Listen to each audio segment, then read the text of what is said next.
It starts with silence. A quiet afternoon, a parked car, a child's voice in the distance, and then the ground gives way. In seconds, the world folds inward, swallowing everything it once held steady.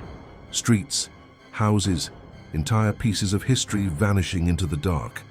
Scientists call them sinkholes, but to the people who've watched their lives disappear, they feel like something else. The Earth remembering. Across the planet, holes are opening where no cracks existed the night before.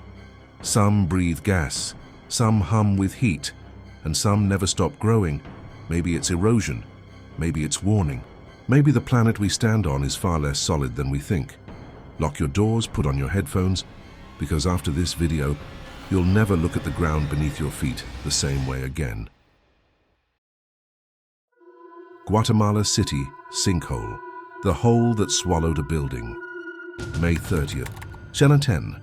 It began with a sound that had no direction, a low, distant roar that vibrated through the floor. Then, without warning, the street gave way.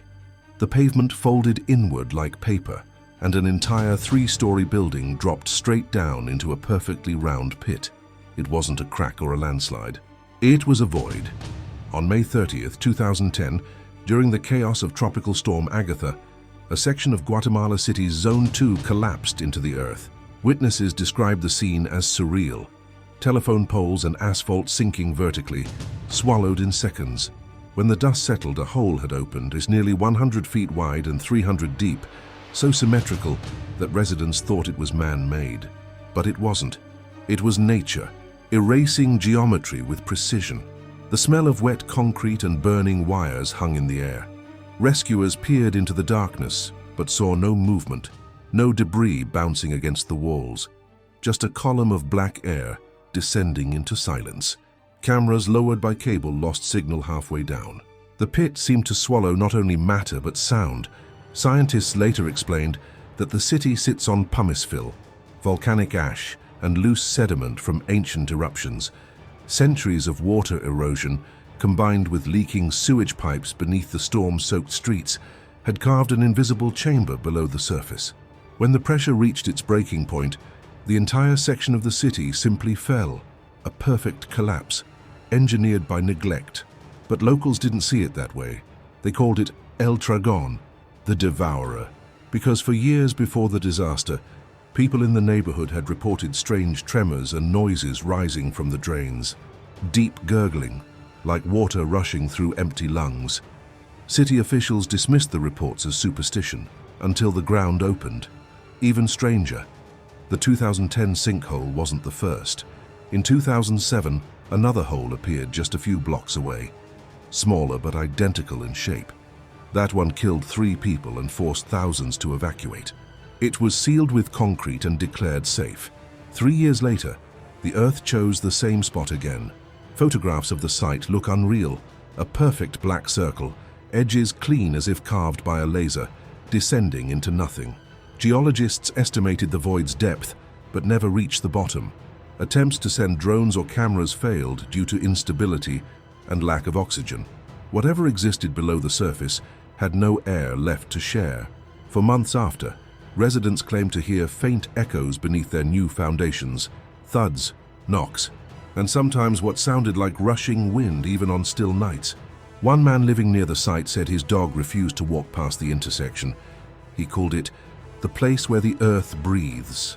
Today, the area has been filled with concrete and reinforced, a man-made scar on a living city. Traffic moves above it again, people cross without looking down, but the air still feels hollow, as if the ground remembers what it took. Sinkholes are supposed to be random, geological coincidences, but in Guatemala City, the earth collapsed twice in the same place, as if returning to finish what it started. But Guatemala wasn't the only place where the earth opened its mouth. Seffner sinkhole, the bedroom that vanished. It happened at 11 p.m. on an ordinary night in a small town outside Tampa. Jeff Bush was asleep in his bedroom when the earth decided to inhale. A thunderous crack split the house in two. In the next second, the floor disappeared. Not crumbled, not shifted, and disappeared. The sound that followed wasn't an explosion or a collapse. It was a breath, a low, hollow gasp as the ground opened beneath his bed and swallowed him whole. His brother, Jeremy, rushed into the room and found only a gaping hole where the mattress had been. He could hear Jeff's voice below, calling faintly for help. He jumped into the darkness, reaching for his brother, but the dirt was sliding, pulling everything deeper. Rescuers dragged Jeremy out, barely alive. Jeff was never seen again. The hole measured 30 feet wide and 50 deep, small by geological standards, but impossibly precise. A perfect sphere of empty space hidden just below the surface, invisible until it wasn't. When engineers scanned the property, they discovered a network of hollow pockets stretching beneath the entire neighborhood.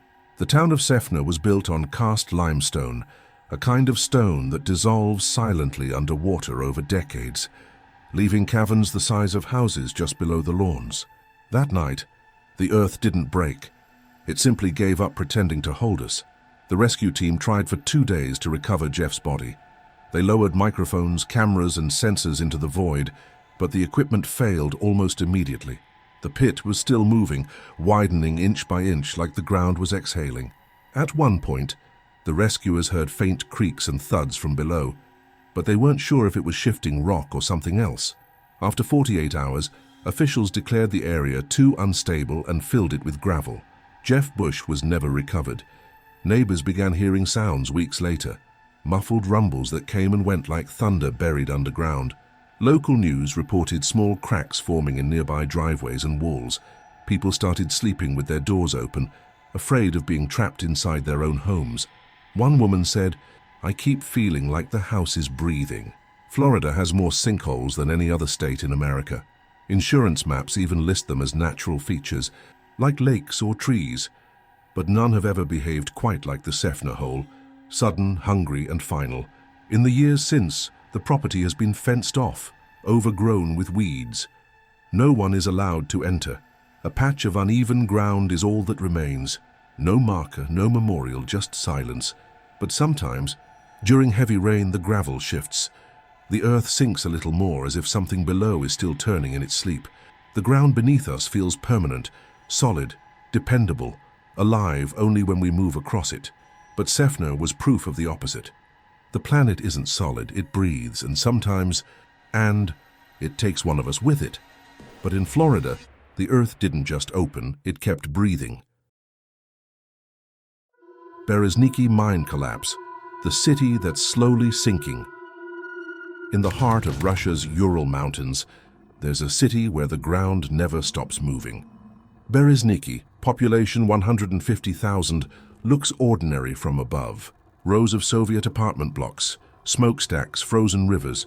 But under its streets, something enormous is hollowing out the earth. Beneath Berezniki lies one of the largest potash mines in the world, a labyrinth of tunnels stretching for miles beneath the city, carved over decades since the 1950s. Potash, used for fertilizer, made the region rich, but the mine left behind a honeycomb of empty caverns, supported by little more than rock and luck. In 1986, the luck ran out. A small section of the mine collapsed, creating a hole big enough to swallow a factory. At first, officials called it an isolated incident, the kind of thing that happens when you dig too deep. But then in 2006, another collapse tore through the surface, opening a crater 600 feet wide and nearly 400 deep. Residents described the sound as the ground sighing. The hole didn't stop growing. Satellite images showed it widening by the month, swallowing roads, trees, and power lines. Entire neighborhoods were evacuated. Buildings cracked in half overnight. One school had to be abandoned mid-semester when the asphalt in front of it began to buckle like liquid. By 2008, Berezniki had a new nickname, the city that's falling in. Scientists said the collapse was caused by a flooded tunnel deep in the mine's third shaft, water eroding salt caverns until the roof gave way. But the pattern didn't stop. Each year since, new sinkholes have opened across the city's perimeter, 8 in total, each with its own designation number, like disasters on a schedule. The largest, known as Sinkhole number 1, now measures over 1 kilometer across. It has swallowed train tracks, roads, and entire stretches of forest. At night, locals say you can hear the sound of rock splitting, a slow cracking that echoes through the empty factories. To them, it's no longer a city, it's a mouth. Government crews work constantly to stabilize the soil, filling the holes with concrete and salt slurry, but nothing lasts. New cracks form where the old ones were sealed. One geologist admitted off-record, "We're not fixing it, we're feeding it." Satellite footage captured something stranger. Thermal imaging shows that even in the dead of winter, the centers of the craters stay slightly warmer than the surrounding Earth, as if heat still rises from below. No one knows why. Some suggest groundwater friction. Others whisper about methane igniting under pressure. Either way, the city breathes in the cold. Residents have learned to live with the sound of the ground shifting. Some compare it to thunder trapped underground. Others say it sounds like whispering. Every few months, fences go up around new cracks, and another family packs up to leave. Today, Berezniki is a ghost city still alive, half inhabited, half collapsing. A reminder that the things we dig for always find a way to take something back. Because in Berezniki, the earth isn't falling, it's reclaiming. But not every hole stays still. Some are still growing. Bayou Corne, the sinkhole that swallowed a town. It began with bubbles, tiny bursts rising through the swamp, breaking the still water of Bayou Corne like whispers escaping from the mud. At first, locals thought it was gas from rotting vegetation, the kind of thing that happens in Louisiana heat. But the bubbles didn't stop, they multiplied, they moved. By July of 2012, strange tremors shook the town. Walls vibrated, windows rattled. One man described it as living on top of something breathing. Then, on the night of August 3rd, the ground opened. The sinkhole formed in seconds, a circle of earth collapsing into itself, swallowing trees, power lines, and part of the highway. The next morning, residents stood on the edge of a new lake where the forest had been. It was perfectly round, shimmering with oil and gas. By noon, it was 30 acres wide. By evening, it was 50, and it was still growing. Scientists traced the cause to a massive underground salt dome, a cavern hollowed out by drilling and used by petrochemical companies to store liquid hydrocarbons. When the cavern wall collapsed, it created a chain reaction that pulled the land down like a plug being yanked from the planet's surface. The energy release was so violent, it registered as a 1.5 magnitude earthquake. The sinkhole wasn't empty. It moved. Chunks of earth rolled and churned like liquid. Trees that fell in didn't sink. They rotated slowly, dragged under by unseen currents. Residents described hearing deep, rhythmic booms at night, like the sound of something knocking from beneath the water. State officials ordered an immediate evacuation. 350 people left their homes expecting to return in a few days. They never did. Bayou Corne became a ghost town, houses overtaken by vines, yards filled with stagnant water. But the sinkhole didn't rest.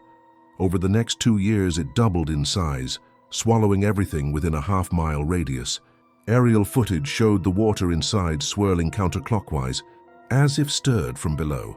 Oil and gas continued to leak, bubbling through the surface. Environmental sensors recorded periodic methane bursts, invisible explosions that could ignite without warning. The locals called it the monster. One man compared the sound to the bayou snoring. By 2015, the sinkhole had consumed nearly 40 acres and was still expanding.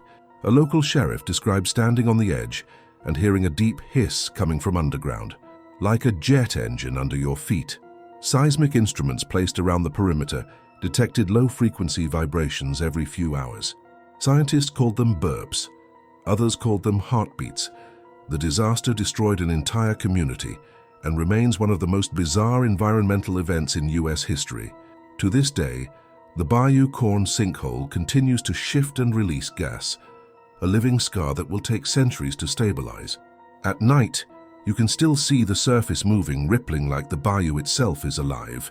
The air smells faintly of sulfur and oil, and if you stand too close, you can hear it, that slow, deliberate exhale from the earth, like it's not finished yet. Because Bayou Corne didn't just collapse, it breathed. But in Louisiana, the ground didn't collapse. It was pulled from below. Xiaozhai Tiankeng, the heavenly pit. In the mountains of Chongqing province, where the mist moves like slow smoke and rivers carve through stone like veins, there is a hole so vast it has its own weather. They call it Xiaozhai Tiankeng, the heavenly pit. At first glance, it doesn't look real. The chasm is over 2,000 feet deep, wide enough to swallow a skyscraper, carved perfectly into the earth by time and something more patient than time. Clouds drift through it in slow spirals. Waterfalls vanish halfway down, lost in mist before ever touching the bottom. Locals discovered it centuries ago but feared to approach. They said it was a passage to the underworld, a place where the sky had once fallen and never been put back. No one dared climb into it until the early 1990s, when Chinese geologists rappelled down its walls and vanished from sight for nearly an hour. When they finally radioed back, their voices trembled. There's a forest down here. At the bottom of the pit lies an entire ecosystem, a rainforest sealed inside stone. Trees 40 meters tall grow in perpetual twilight. Moisture condenses along the limestone walls, creating fog that rises like breath. Scientists later measured temperature and humidity and discovered that the pit's microclimate is completely self-sustaining. It rains inside, even when the world above is dry. They found creatures that had never been recorded: insects, amphibians, even a few small mammals genetically distinct from any on the surrounding mountains. The isolation turned the sinkhole into an ark, a pocket of evolution untouched by time. But what unsettled the researchers wasn't the biology, it was the sound. When they reached the bottom, they reported a low vibration echoing through the stone. Not wind, not water, something constant, almost electrical. One of the scientists described it as a hum you can feel in your bones. The walls of the sinkhole act like a natural amplifier. Every drop of water, every gust of air becomes part of an endless resonance, a tone that rises and falls, as if the earth itself is humming a note too deep for us to hear. Locals believe that tone is the voice of the world, the sound of its pulse. When night falls, mist fills the pit until it disappears completely. From above, it looks like the mountain is breathing in its sleep, and when lightning strikes nearby, the entire chasm glows blue for a heartbeat, as if something within is waking up. To this day, Xiaozhai Tiankeng remains one of the largest and deepest sinkholes on Earth. Scientists call it a geological miracle, proof of erosion and time. But standing at its edge, watching clouds drift into the ground, it doesn't feel like erosion. It feels like an opening, because not every hole destroys. Some reveal, some remember, and some, like the heavenly pit, look up from below and see us staring down. But some holes don't destroy, they lead somewhere else. Siberian craters, the exploding Earth. In the frozen wilderness of northern Siberia, where the ground stays hard as iron for most of the year, a helicopter pilot spotted something impossible. A perfect crater, circular, black at its core, rimmed by frost, carved into the tundra where, just days before, there had been nothing. It looked like the Earth had erupted from within. When researchers arrived, the hole was still warm. Its walls glistened with ice that hissed and cracked. Inside, a faint blue mist rose upward, shimmering like heat. They called it the Yamal crater, the first of many to come. Since 2014, more than 20 similar craters have appeared across Siberia's permafrost. Each one forms overnight. Each one follows the same pattern. An explosion so powerful it throws soil and ice hundreds of feet into the air, but leaves behind no flame, no sound, no warning. Scientists now know that these explosions are bursts of methane gas, trapped beneath layers of thawing permafrost. As global temperatures rise, the gas expands, pressurizing until the Earth literally detonates. The craters are scars, the breath of a planet overheating.